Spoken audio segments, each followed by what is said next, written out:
Nathalie Germani sur les pas de ses aïeux. L'hôte du palais royal de Savalou a visité le panthéon du royaume aux côtés de Sa Majesté Dada Gamfong Baguidi XV et du ministre royal chargé de la diaspora Augustin Zissou Baguidi. Le panthéon, lieu de mémoire et de recueillement, dévoile à travers chaque pierre, chaque autel et chaque symbole l'héritage d'un peuple marqué par la grandeur mais aussi par les blessures de l'histoire. Scrutant avec attention ces vestiges, l'invité a pris la mesure de la profondeur culturelle et spirituelle que porte cette terre, berceau de la mémoire collective des afro-descendants. L'histoire a été cruelle et difficile. Donc aujourd'hui, il ne faut plus qu'on continue de rabâcher sur l'histoire.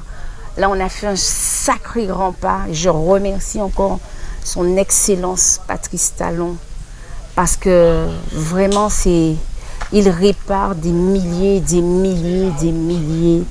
de personnes. Et après cette génération, il y aura encore et encore qui reviendront. C'est pas fini.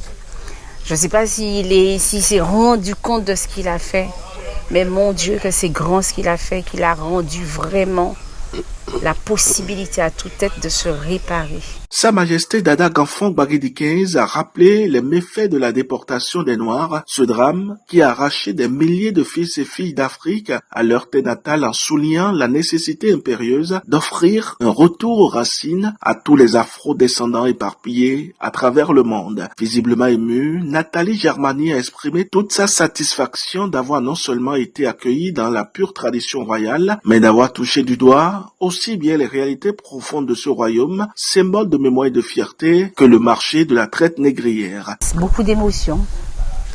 Je suis un peu sans voix, j'ai la gorge nouée parce que de voir l'œuvre qui a été reproduite, de montrer, de rappeler ce qui s'est passé ici, c'est fort et ça nous laisse sans voix. Ça nous laisse sans voix parce que de l'autre côté de la mer, nous, on a eu la violence, on a eu tout ce qu'il fallait, mais on n'avait pas cette partie, j'avais pas cette vision, cette partie de la scène qui s'est passée, de la scène de capture jusqu'au bateau. C'est vrai que j'avais déjà vu à Ouidah des choses. Je ne connaissais pas ce lieu, mais ce lieu aujourd'hui est chargé encore de souvenirs lourds, difficiles encore, parce que j'ai vu le marché d'esclaves. Et donc, moi, je pense qu'il y a vraiment un travail à faire de mettre en valeur, de refaire la scène, de recréer justement cette image, tout ce qui s'est passé, de recréer tout cela ici. Parce que je pense que beaucoup d'entre nous auront besoin de venir pour faire ce pèlerinage, pour s'apaiser, pour comprendre et avoir les deux scènes des deux côtés. Un sentiment partagé par le ministre royal Augustin Zissou Baguidi qui voit en cette étape une avancée concrète dans la vision portée par le chef de l'État Patrice Talon, celle de rassembler les afro-descendants autour de leurs racines béninoises. Nous disons merci au chef de l'État, donc le président Guillaume Talon, qui a permis ce creuset. En même temps, ça nous réjouit, nous qui sommes de la tradition, nous qui sommes du royaume. Et d'ailleurs, dans cette même veine, vous avez entendu, c'est vrai qu'on ne voudrait pas devancer les choses, parce que vous aviez entendu Sa Majesté le roi dire, c'est pas loin d'ici, c'est presque en face qu'il y aura la porte du grand retour.